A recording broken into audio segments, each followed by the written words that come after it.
What's up, everybody? It hasn't exactly been a wild week of NFL news. I mean, what have we really had happen other than on Twitter today? Somebody said wide receiver Michael Thomas is out with a shoulder injury. And for a brief second, people didn't get down to the Bengals wide receiver Michael Thomas went out with a shoulder injury. I really, honest to God, feel like that's the most exciting piece of NFL news I've seen all week. Yeah, that's fair. There's nothing concrete. I think you had in the show sheet about D-Hop, about DeAndre Hopkins. Oh, yeah, we'll talk. Look, we can always find news. Even when there isn't news, we can always find news. Let's get to it, man.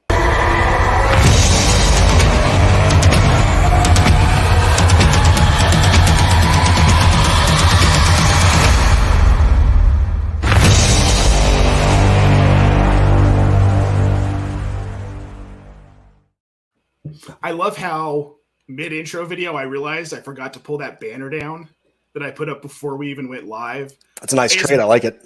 It blends into the overlay so well. Matt, thanks for coming on. Folks, John is gallivanting around the world like a world traveler, and he will not be here for the next 2 weeks. But lucky for you, Mr. Matt Chester of Fighting Chance Fantasy and, of course, the Undroppables will be joining us for the next 2 weeks. And this week, man, we're getting into some Dynasty trades that I kind of have pulled and have had sent in, submitted, and we're going to talk about them on the show. But before we do that, how are you doing today, Matt? I'm really stoked to have you. I'm really stoked to be here. I think this is week 1 of 2, right? As you said, the fans and watchers are very lucky to have me here. They are indeed. No, man, I'm really happy to be here. I had a lot of fun with you on the Wednesday show, I think 2 weeks ago, and I'm happy to take up any time that you want to give me. Well, it's always a joy, and the chat agrees. Brad Bolt out there from Australia saying, hey, fellas. We've got Toronto Dave dropped into the chat, 2 of my absolute favorites on the show right now. First of all, shout out to that Super Troopers joke. I have no words, Dave, like you know me so well. And the Favor, F-A-V-O-U-R, that's how you know he's actually from Canada. Dave, we're privileged to have you watching. We appreciate everybody who tunes in. Let's get to it, Matt. Let's get to some NFL news in there.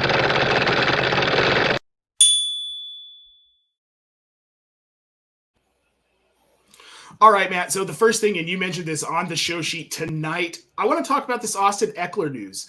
You know, there had been a lot of rumors that he was going to possibly get traded, that he wanted to be traded, which we found out was less of a rumor and was pretty much the truth here. So he's getting a new deal, kind of. They're adding to his deal with incentives. He's going to get an additional $1.75 million if he hits all of his metrics for the 2023 season. We know he's going to be a Charger.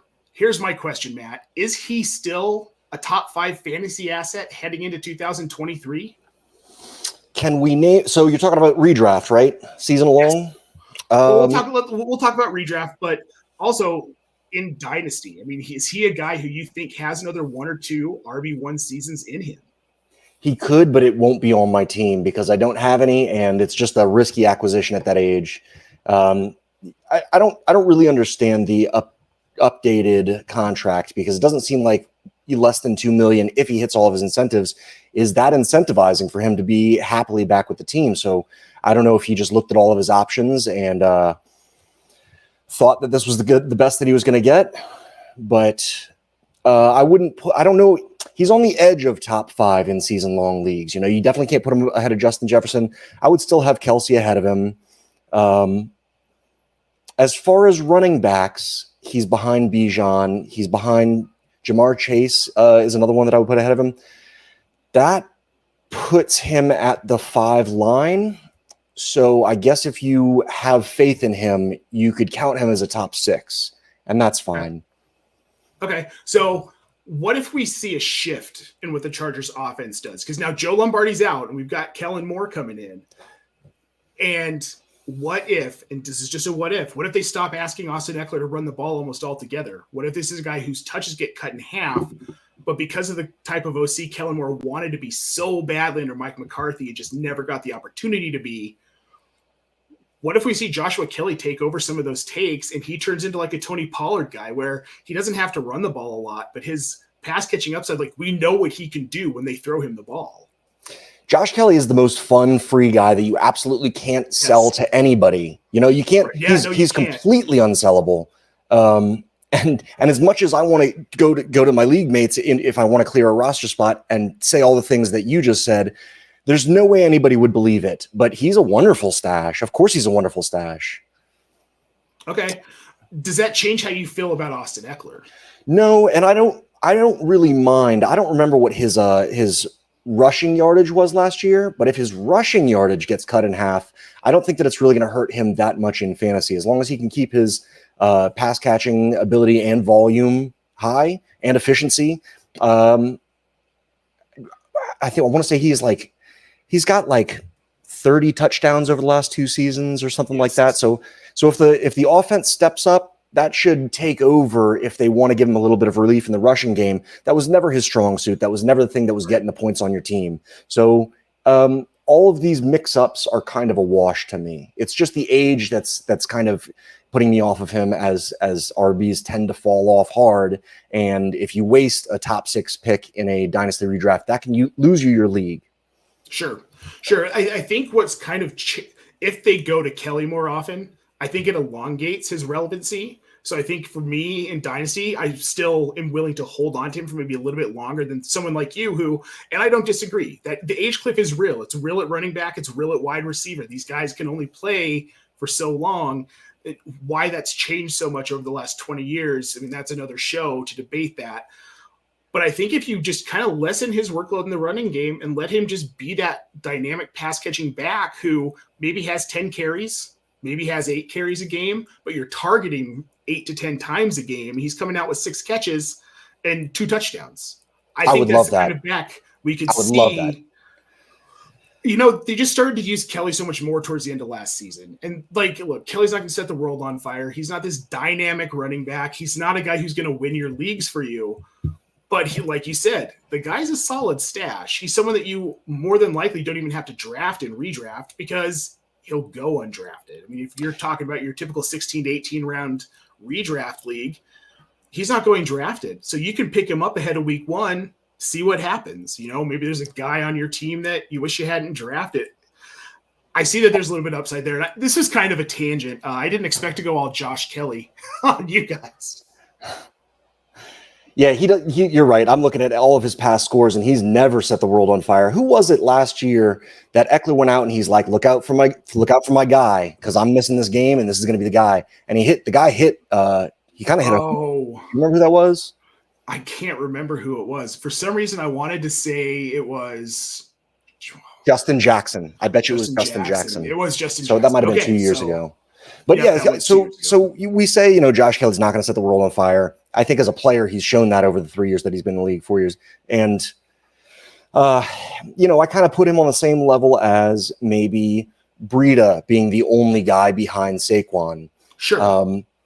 Not sexy, not fun, not exciting, but definitely stashable because he's one injury away from maybe getting you 14 points a game, and that might be all you need. Exactly. He's a replacement level player. For sure. And if he's the replacement, I'll take it. Yeah, no, exactly. 100%. So now I want to talk about the other player you mentioned, DeAndre Hopkins. So it came out this week. He's not disgruntled with the organization at all. He understands it's a business. He just wants stability. It doesn't sound like he's demanding a trade. He's asking for the team to get better. He wants a good defense. He wants a good quarterback. Now, while Kyler Murray, what are we looking at, do you think? Probably like week 8, somewhere around there before he's back? If I'm betting on it, I will hedge to that for sure, to week 8. And the way things are going, they really don't have much promise this year. DeAndre Hopkins is 31 years old, I think. Zach Ertz is going to be 33 years old. And if Kyler misses half the season, I really don't think that Hopkins wants to end his career catching passes from Clayton Tune. I just don't think that's how he wants to go out. So it might not be out in the open, but I read the quote that you put in the show sheet, and it was, dare I say, it was damning. Even towards Kyler, I think he said he wanted a coach that knows what he's doing, and he wants a QB that wants to be there. And that's kind of that's notable language, I think. It is notable language. So does this add to the theory that Kyler Murray doesn't want to be there? I don't really know. I think the organization is in disarray, and whatever they do won't surprise me. They do have their own first next year, and they also have Houston's first next year. So if they decided to move off of any of these guys and tank, I don't know if NFL teams are allowed to say that, but if they do decide to tank, they could have, the top 2 picks in the draft, move Kyler Murray to a team that's ready outside of, Falcons would be a nice little fit for him. But if they want to move Kyler Murray and DeAndre Hopkins and Zach Ertz, like now would really be the time to do that, because I think they had a couple defensive guys, JJ Watt, I think retired from them last year. It's just if they are not reading the writing on the wall, they're going to get caught in a really bad place. I guess not that bad of a place with that new draft capital, but it would be silly not to reshuffle the deck and kind of hit refresh, retool on the team. So I don't know what's going to happen, but I'm definitely not putting any bets on it by my own notions. So I guess if you look at the big picture with this statement and kind of some of the things that you pointed out, and now you've got a team who, like you said, they lost JJ Watt. Their offensive line's still bad. That's not going to change this year. They didn't do anything to address it. You've got an aging James Conner, an aging DeAndre Hopkins. Then you've got Rondale Moore and Marquise Brown, and an aging Zach Ertz, and likely starting the season with either Clayton Tune or Colt McCoy at quarterback, if Colt McCoy's healthy enough to go, of course. So out of all those people, there's only one notable name that seems like they might have dynasty longevity after this year. Well, 2 names, but one player. Basically, Rondale Moore and Marquise Brown. If you stack them up in a trench coat, they got like one good young player between the 2 of them. But other than that, if this isn't their year, they need to start making moves. And maybe DeAndre Hopkins is being really low key about it. It might be smart. Maybe it's his maturity at 30-something years old. Sure. Well, I think what we could see happen, you give it the first 8 games. It's either Tune or McCoy at quarterback. So you see how you're doing. At that point, if you're winning games, maybe you bring Kyler back. If you're not winning games, you just let Kyler rest that knee for the rest of the season and another full offseason, and he comes back fresh in 2024. And then we see a flurry of trades at the trade deadline. I hope they don't wait until it's too long, until it's too late. I don't think they will, because I think there are teams that are looking at getting into the playoffs or feel like they're in the hunt to get into the playoffs, whether it's win the division or wild card, that would love to have, rent a receiver. That's true. Hopkins, right? And they got Ertz, I think, mid-season two seasons ago, Yeah, right? So they're not unused to mid-season trades. So that might be the good call. It's like being on the clock in a rookie draft or being on the clock in a startup. If you're going to a team mid-season and saying, "Hey, look, D-Hop wants to win, and you guys have a need," like maybe waiting is the good call for them. I don't know. It's just hard to flag plant on any of them because I'm not going to make a bet on what I think is going to happen with the team. Oh no, there's no way. I want nothing to do with this Arizona offense. If D-Hop gets traded at the trade deadline, like I feel might happen to a contender, I might kick the tires on him if I'm contending. Just, if I'm in contention and I can afford to acquire him and not at a great detriment to my roster moving forward, I think he'd be a good grab. I want to go to the chat here real quick. So first of all, I just wanted to point out Dynasty Coach A saying you look different than normal, and Dave followed it up with sexier than normal. I agree. That's I think it's the hair, man. Your hair just looks wild and free. We've got Albert in the chat saying hello to everyone. Albert, thank you so much for tuning in. We appreciate it. Now we've got Dynasty Coach A is back here. How many seconds would you trade for him? Now I'm assuming he's talking about DeAndre Hopkins. Yeah, give me 2 mid-seconds. I'd be happy to trade Hopkins. All right. Sounds like you guys are in the lead together. So no, we've just got this ongoing joke where I am a high priest in the church of seconds. I think they're the most fungible asset in Dynasty. I think they're the most tradable thing you can have. They come and go, but that's like they are the grease. They are the cash. And he's making fun of me because I did a trade this offseason when I was on the clock. I traded away 108 on a competing team that's definitely on the age cliff. and it doesn't have much youth depth. So I traded away 108 to get Tyler Lockett to fill in for this year to see if I can keep competing, but also 3 seconds on top of it. And he's like, none of those 3 seconds next year are going to be worth Addison. And I was like, that's not really what the type of retooling that I'm looking to do. I'm looking to get 3 youthful dart throws that are fairly decent in the second round this year because we got a deep class. And Tyler Lockett in the meantime to give me some points and keep competing. I love that. We've had this joke. Okay, we've had a conversation about seconds, though. I think we did it with Matt Ward about a month ago. Yes, we did. Believe. So now we got Brad Bolt back in the chat saying Hopkins to Carolina. Oof. I mean, if this Carolina team's better than expected, why not? Right? Like, why not?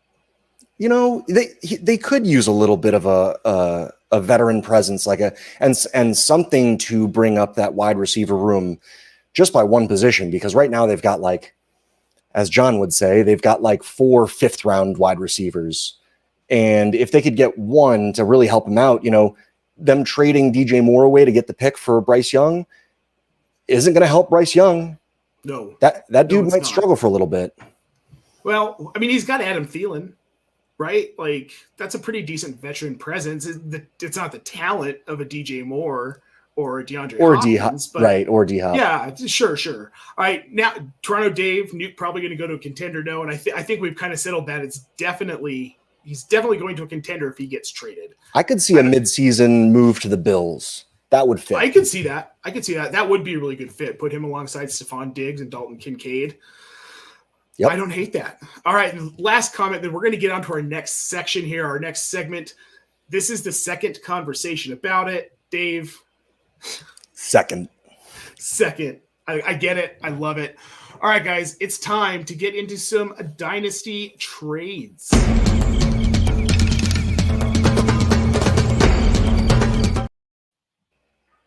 Didn't get to the brand new little boom. There we go. What's that music? Where'd you pull? I pulled it from Canva. Okay. I think that's the do you watch 30 Rock? Oh, yes. Do you remember MILF Island, Deborah versus Deborah? Oh, yes, I do. I think that's that music. Interesting. No, I don't know, dude. It was just. You can play it again. Can you play it again? Yeah, I can run that one more time. All right. Let me see if that's it.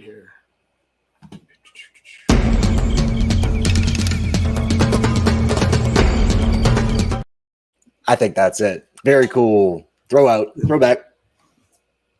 Worked out. Thank you, Canva, so much.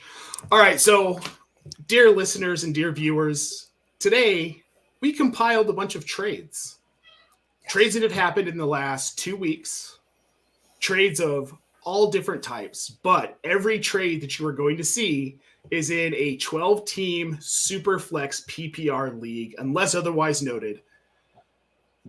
This is kind of interesting, and I love doing this, Matt, and I'm glad you're here with me for this because I know how you feel about trades. Man, the market is the reason to play, for sure. Exactly. So I pulled the first 4 from the PlayerProfiler Trade Analyzer, and I'm going to give them a quick plug because their Dynasty tools are almost unmatched, man. They're some of the best out there. Check out their all-in package. Seriously, just some of the best analytics out there, including this trade finder that I used to bring these trades in. So let's go ahead and get to our first one here, Matt. We have all-in package. I barely know her. Sorry, that was for you, TD. All right, so here's what we've got. Here's our first trade. Team A gets Jared Goff, Christian Kirk, a 2023 second-round pick, and a 2023 third-round pick. Team B gets Russell Wilson and a 2023 first. They're leaving out the most important information here. Where are those firsts and seconds? Because it's 23. So I'll tell you this. If that 23 is in the top 6, and I know that I'm getting at worst JSN or Gibbs, I think that the quarterbacks, I hate to say it, but Jared Goff and Russell Wilson, they're kind of a wash right now.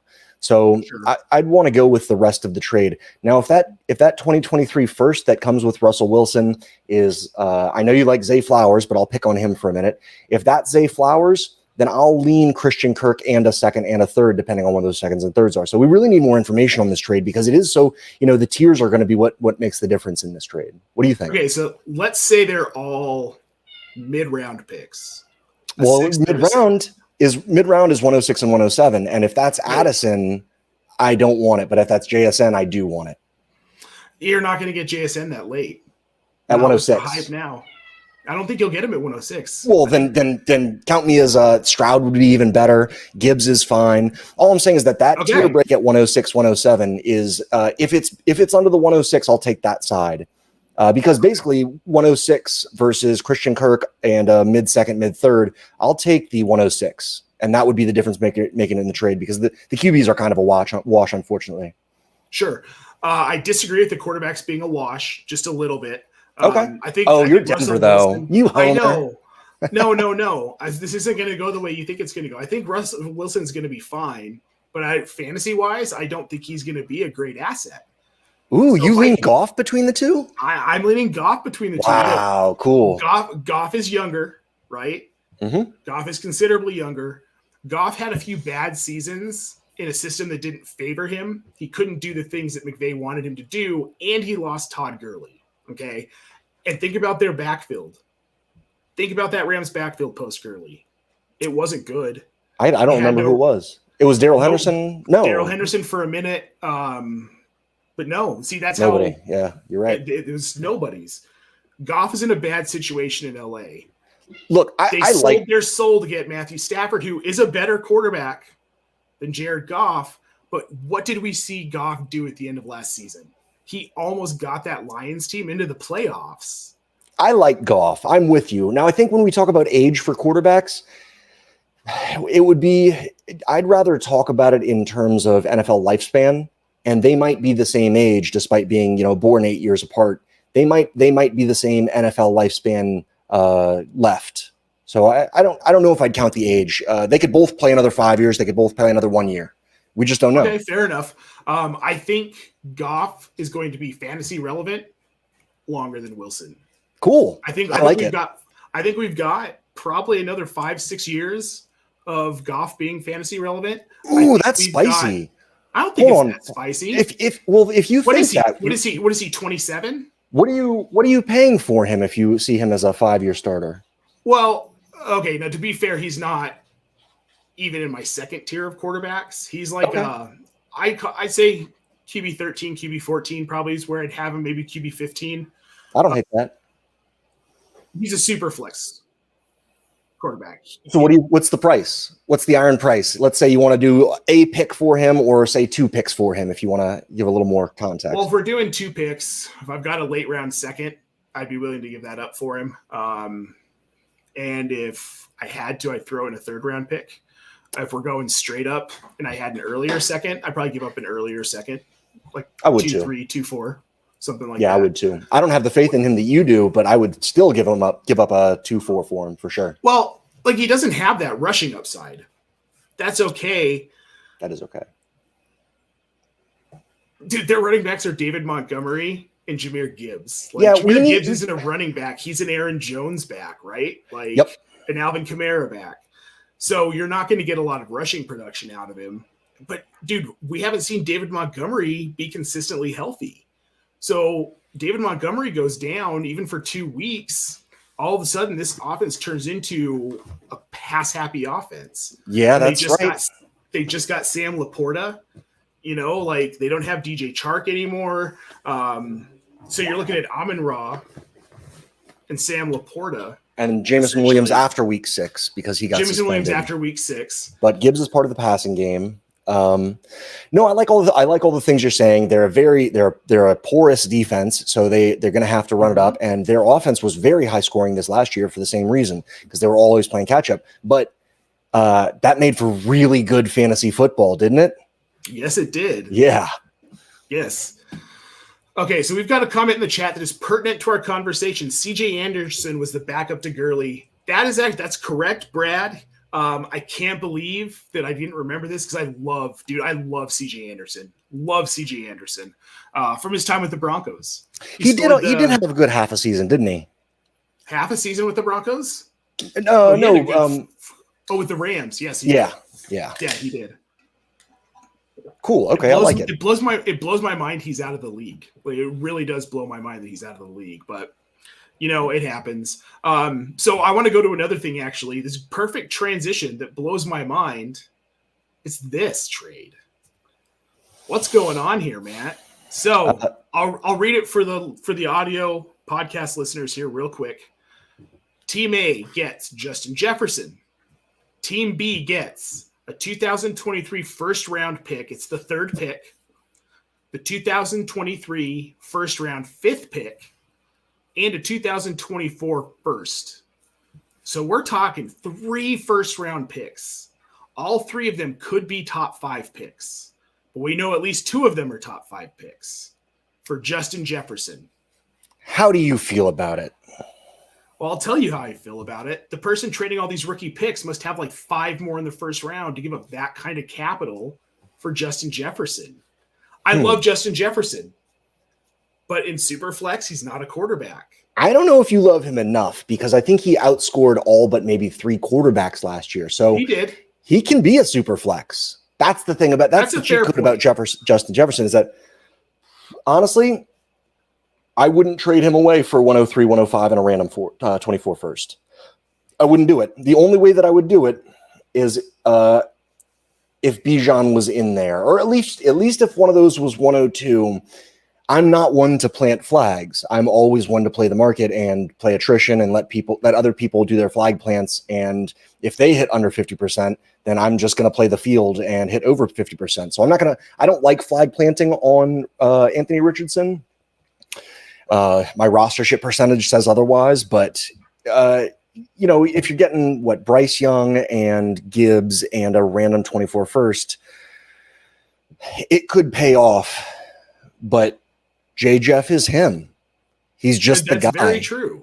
He's the number one guy. Yeah. So I wouldn't do it unless one of those was a 101 and then another one was in the top 6. And then the 24 first random really is like pales in comparison to every other part of this trade. Sure. But so Matt, haven't you heard about next year's draft class? Oh my It's going to be the best draft class in history ever. Do you remember how good 23 was going to be? This is going to be so much better. Dude, Caleb Williams is already in the Hall of Fame, bro. That's amazing. It's already happened. So we've got some comments in the chat. We've got Dave saying Justin Himerson. I love that. Mr. Scampers, good afternoon, Nate and Matt, our favorite fantasy football cat. What is up, man? Thanks for tuning in. And we've got one more from Brad in the chat here. This is in reference to CJ Anderson, which we were just talking about a minute ago. Last 2 games of the year, he rushed for like 300 yards. I do remember that. Back to Justin Jefferson, just real quick. Just a quick question I thought about while we were going through some of the comments in the chat. What do you think about Jordan Addison? You don't think that hurts him just a little bit? Like dings him just a little bit? No, I don't. Who's the head coach that they have that was the offensive coordinator under McVay? Kevin O'Connell. Kevin O'Connell does a lot of 3 wide sets. Look, getting another wide receiver was inevitable, and it's not like they even got another wide receiver because you were speaking up Thielen a minute ago. I don't think that he's going to outdo Thielen, especially not right off the bat. Thielen is not a fun name, especially if you play Dynasty. It's somebody that you probably wrote off about 2 years ago, but he's very serviceable. If Jordan Addison puts up the points that Thielen did, I think we'd be very happy for Jordan Addison. And with that being said, no, I don't think he's going to affect Justin Jefferson negatively at all. I really don't think so either. It was O'Connell's comments a couple of weeks back where he said, look, they're going to have to choose which wide receiver to put their alpha corner. Good luck. Yep. So when they put it on Justin Jefferson, we'll feed Jordan Addison. When they put him on Addison, we'll feed Justin Jefferson. So I think the reason I would take this deal is because I just like what I can get with that 3rd and 5th pick. And because what if that first round turns into Caleb Williams in 2024? It could be anything. It could be a football Jesus, man. I mean, so here's let's talk about startup value. Justin Jefferson, I would probably take maybe ahead of Burrow. probably not ahead of Burrow in Superflex. I But wouldn't take him ahead of Burrow. No, there's only 3 people that I would definitely take Justin Jefferson behind, and that's Mahomes, Josh Allen, and Jalen Hurts. If you want to put Joe Burrow in there, that's fine. But I would rather have Justin Jefferson than anybody else in the league after those guys. So let's say you're trading away 105. If Bryce Young is your 103, Bryce Young's probably going mid-third, right? Yep. The 105 is probably going at the 4 or 5 turn, and a random 2024 first, 7th round pick. So really you're looking at trading away a top 5 dynasty asset for a 3rd round startup, a 5th round startup, and a 7th round startup. And I just don't know if that's enough. It really depends on your team build, but he's just so young. It might not depend on the team build. It might just be Justin Jefferson in all cases. Okay, fair enough. So you're not. If you disagree with me, and you're in a league with me, come pick on me and give me your JJeff, and you regret it. I won't. All right, so I get it, and it's nothing. Like I said, it's nothing against Justin Jefferson. I just like the value in those picks, which is a weird thing for me to say because if you'd asked me a year ago, I would have said, "F them picks. I want Justin Jefferson." But times change, people grow. I don't know. So let's move on to our next one here. This one was interesting to me, and I don't know why it caught my eye so much, but I feel like one side is way overpaying for what they're getting. So which side? I can't even tell. Oh, gee, which side could it be? All right, so for the podcast listeners, here's what we have got. Team A is getting Dyami Brown, DJ Moore, and a 2024 second round pick. We're going to assume it's a mid-round pick. It's going to be that 5 or 6 pick, okay? Team B gets J.K. Dobbins and, drumroll please, are you ready for it? Sky Moore. Now, why are you going to pick on Sky Moore when you're starting with Dyami Brown? That's the throwaway piece. That dude's just clearing roster space. I don't know. Is he? Yeah, I think Dyami Brown is. Didn't he play with Howell? He's on most of my waiver wires. I'll say that about Dyami Brown. Okay, So let's scratch him entirely. I think that Sky Moore for a second, you're overpaying if you get him for a second.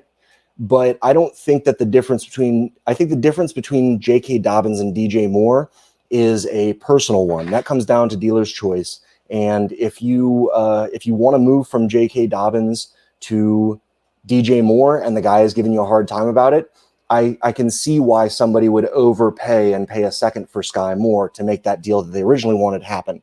So this person's obviously a lot higher on J.K. Dobbins than they are on DJ Moore, and maybe it helps fill out their starting roster, which we shouldn't be doing this time of year, but it might fill out their starting roster, and they might have, they might be listening to Matt Harmon and all of his recent praises of Sky Moore and think, he's worth a second, but if it looks like an overpay to get him for a second, then let me make up the difference somewhere else. So I like the trade. I like it a lot. Let's ignore Dyami Brown, that guy.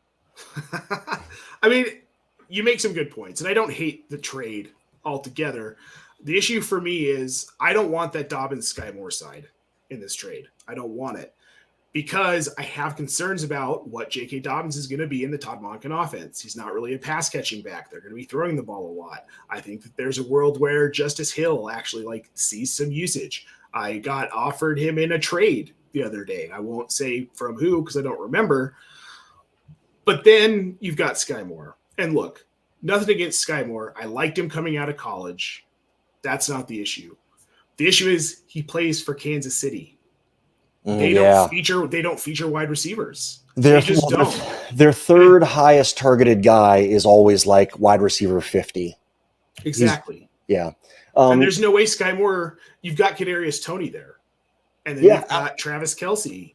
I'm very big on Kadarius Toney as well. Travis Kelce is getting older. Sky Moore is locked in on that rookie contract. A year younger, or a few years younger, but a year younger in the league than Kadarius Toney. You said that you have a little bit of faith in Justice Hill. I think it's misplaced. And you talk about Dyami Brown as if he's not waiver fodder. So I guess if I was in a league with you, I would go send you Dyami Brown and Justice Hill and see if I can get Sky Moore off your roster. That's what I would do. That probably wouldn't happen. Okay. But look, Sky Moore is a player on a team that isn't ever going to feature him. And that's my biggest concern. Fair enough. I could be wrong. I could be completely wrong, but I don't know. And they drafted a wide receiver. Yeah. Throw him in the bucket, right? Tony's the only one that sets himself apart because of what he can do with the ball in his hands. And what he's shown he can do. Yeah, and we talked about this when we were on with Psych Ward. Yep. If I don't know who's going to be the next guy to step up or play the game the way that Kelsey plays the game, but whoever can click with Mahomes and play that backyard ball when plays break down, because that's when they're best, is when they Kelsey's so good at adjusting mid route to what he sees, and it's like he has an ESP connection with Mahomes, and that's how they are. Both of them are number one at their position, number one difference makers in the league, because they have that mind meld and the capabilities with the ball in their hand. Tony fits that if they can click. I don't know if Sky Moore does. So I do have Tony way above Sky Moore, but I'm not as smart as these other guys. And Matt Harmon did have a lot of good stuff to say about him. So I'll just follow the leader, let the professionals do the professional work and take their advice.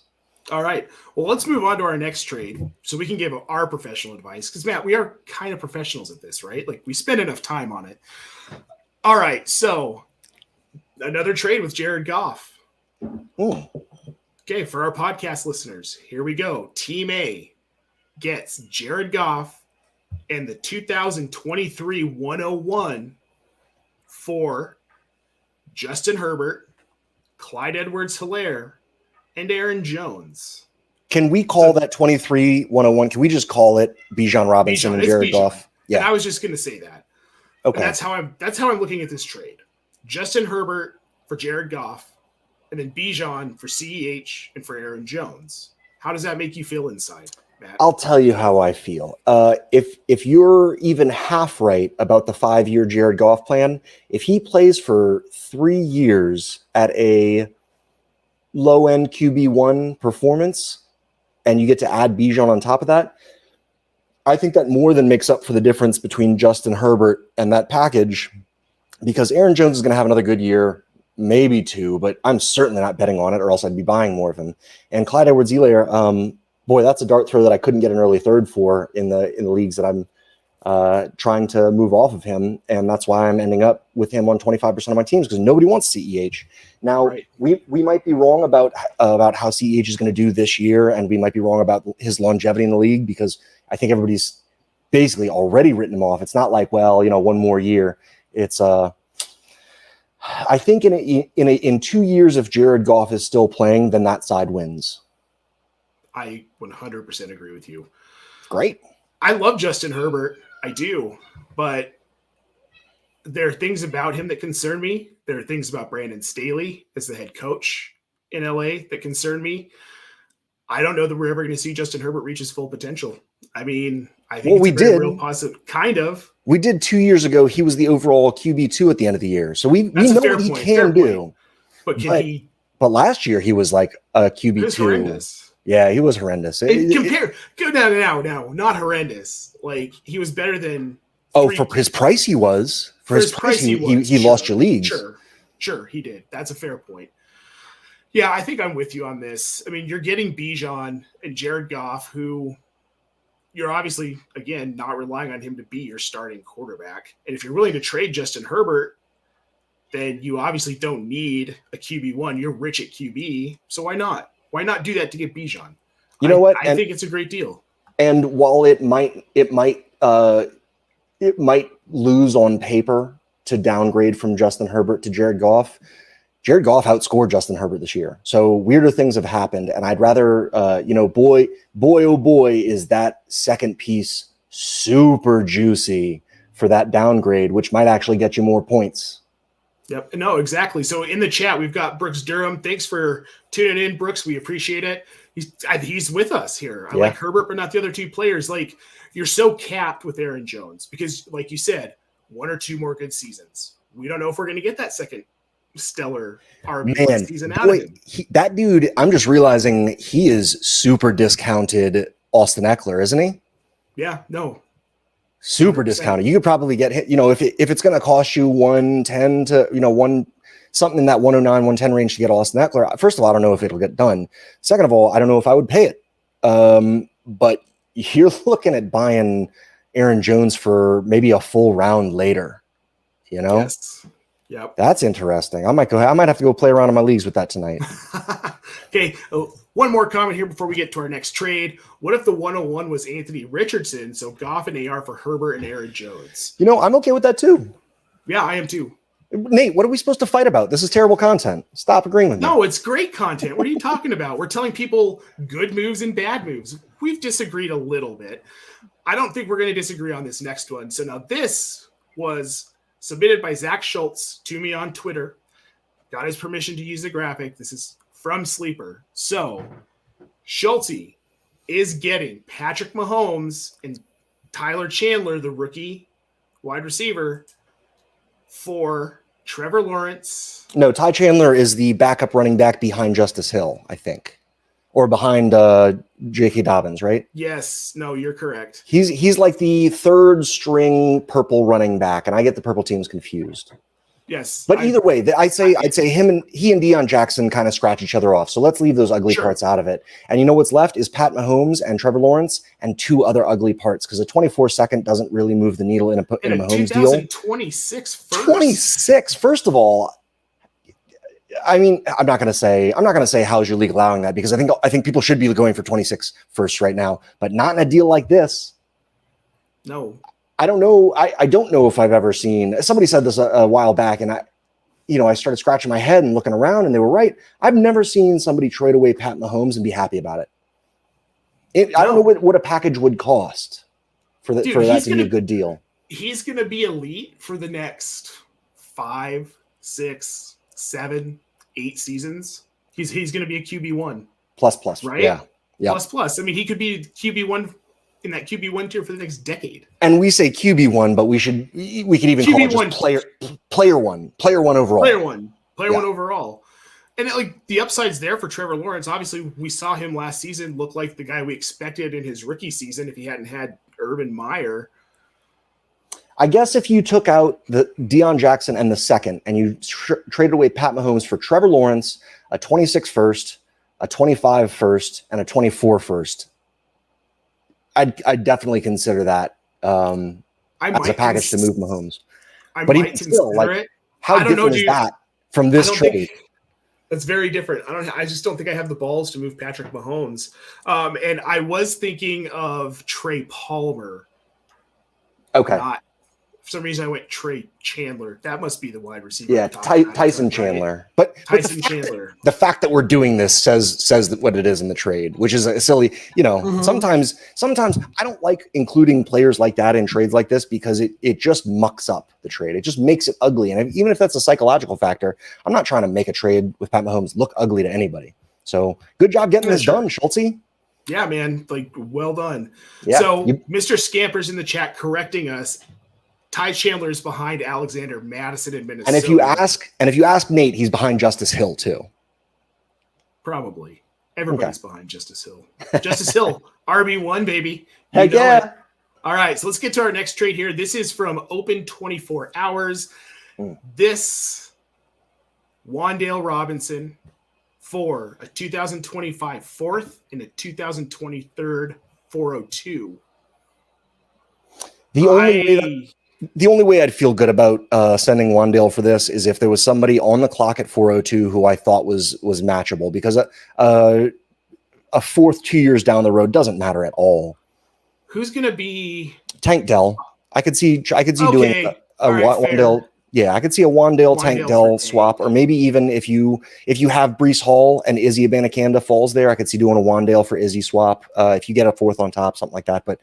It really depends. This is another trade where we need a little more context, because I feel like it was done around that 402 and who was there on the clock. I mean, it could very well be. All right, we're going to move on. We've got one more from Open 24 Hours. Oh, Michael Wilson. Look at you go. Michael Wilson. Who did that? Did you do that? I did not do that. How did that happen? It's a long story. Unbelievable, dude. Are you doing graphics work for PFF now? Because this is you're just on game. Okay, so you know what? I don't hate this trade. I don't either. It's fine. I don't. I mean, Wandale's coming off a knee injury too, yes. and there's so many. I think their team is composed of Daniel Jones, Saquon Barkley, Darren Waller, and 17 slot receivers. So, you know, you can plant a flag on Wandale Robinson. Michael Wilson's fine. Yeah. I like Wandale.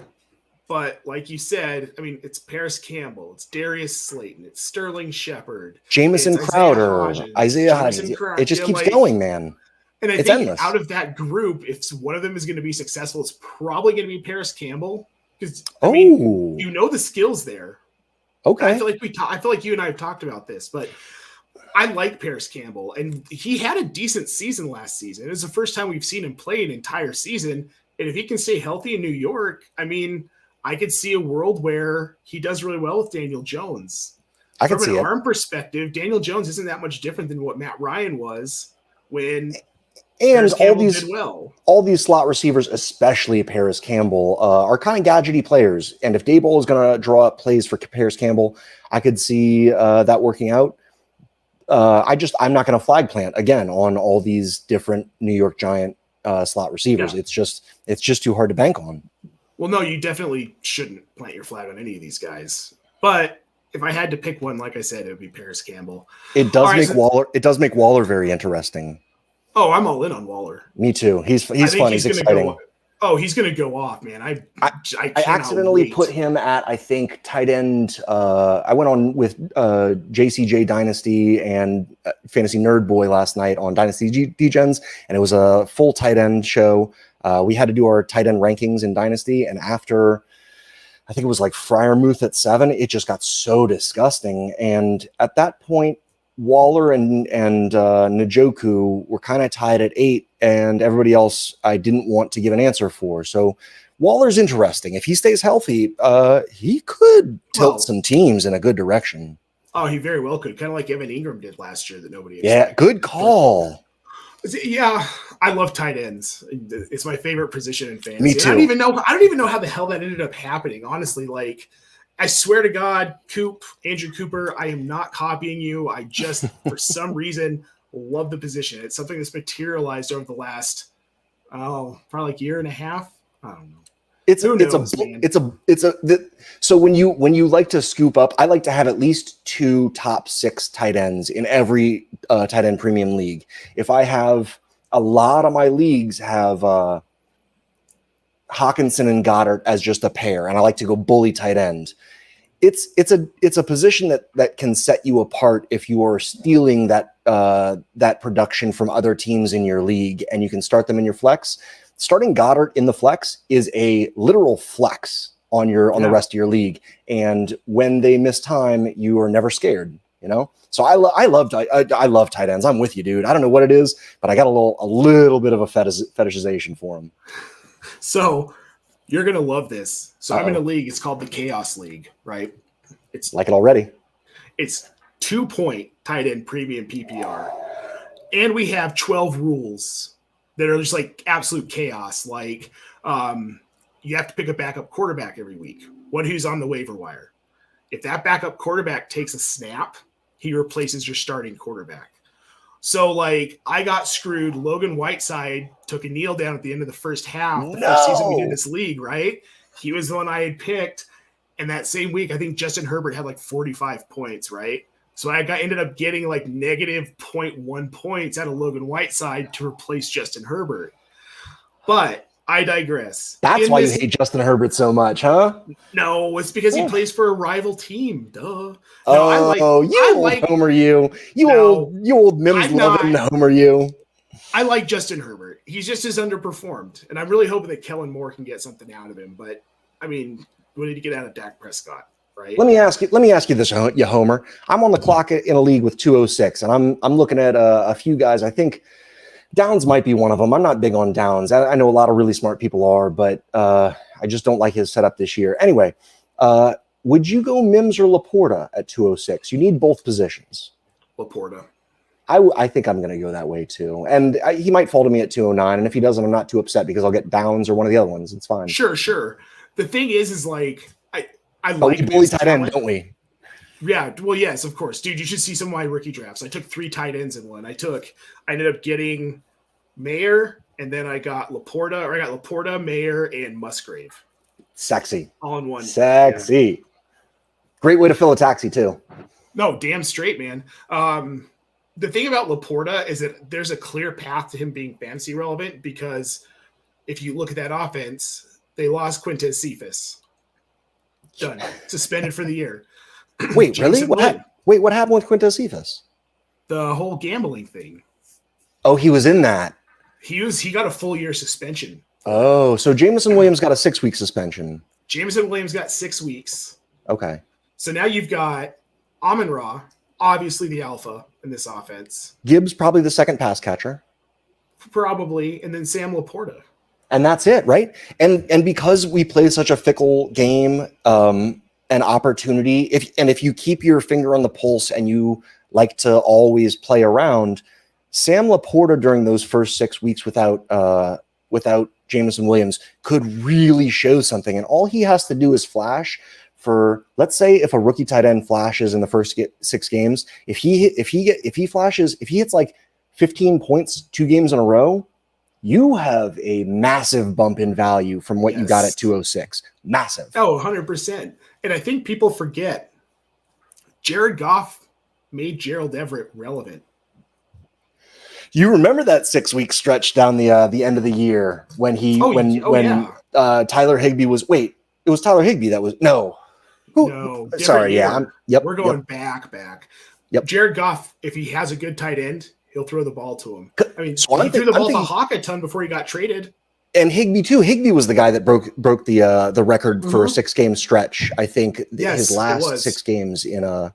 So yeah, it is exciting, and we do love the Detroit Lions offense for fantasy. I'm big on Sam Laporta, very big on Sam Laporta. I'm excited to take him at 206. I am trying to trade around because you can always kind of do better with trading than planting a flag. You know me, dude. I'm not a flag planter. I would much rather hedge my bet. If I can trade 206 for speaking of Lions offense, if I could trade 206 for David Montgomery and just re-roll with a 24-second, don't know where it's going to be, I'd rather do that than Sam Laporta than plant a flag on a player that I really like.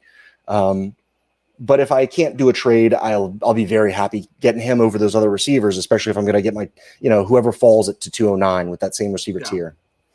So in this chaos league, just real quick, because I've got to tell you this. I got to tell my tight end lover this. Hell yeah.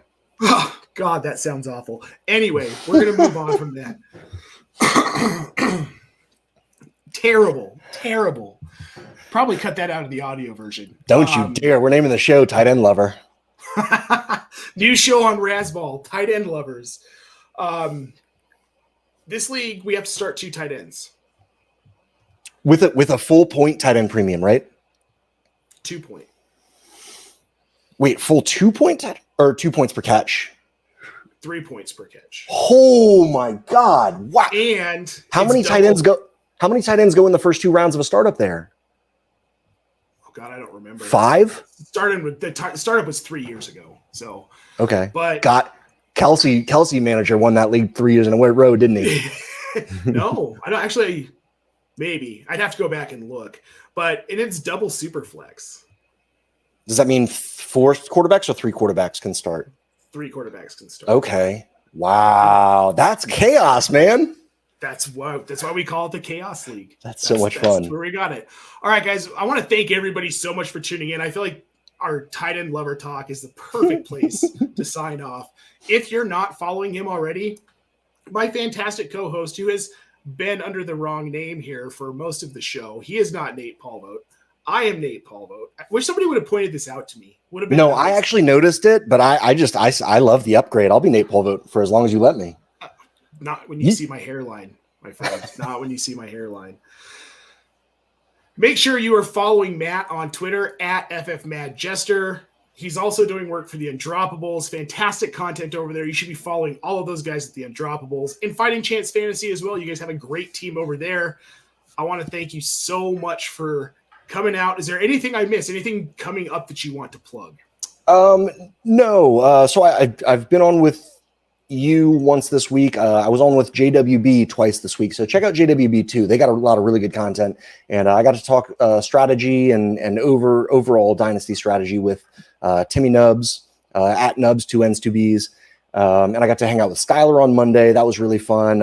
And I'm going for 2 for the second time this week. I did a show it was a blast with Gladys Taylor. Yeah, she lives in Denver. Oh, cool. She's a cool chick, man. She was a lot of fun to hang out with. Oh, it's funny. She used to work with one of my wife's old coworkers. We found out after we met her in the fantasy space. So that's so weird because fantasy is so obscure. To actually bump into these people in real life is wild. Yeah, right. So for the second time this week, I'm going on with going for 2. I'm going on Jeff Lambert's show tonight. So if you're able to watch that live, I think it's going on at 9 Eastern. Yes. But yeah, just hit me up on the Twitter streets. I love talking. Yeah. All right, guys, before we sign off, I just want to remind you, make sure that you like, subscribe, and follow the Razzball channels on your favorite podcast platform on YouTube so you don't miss a show. Matt and I will be back next week. Not quite sure what we're talking about yet, but it's going to be fire. Thanks for tuning in, guys. We'll see you next week.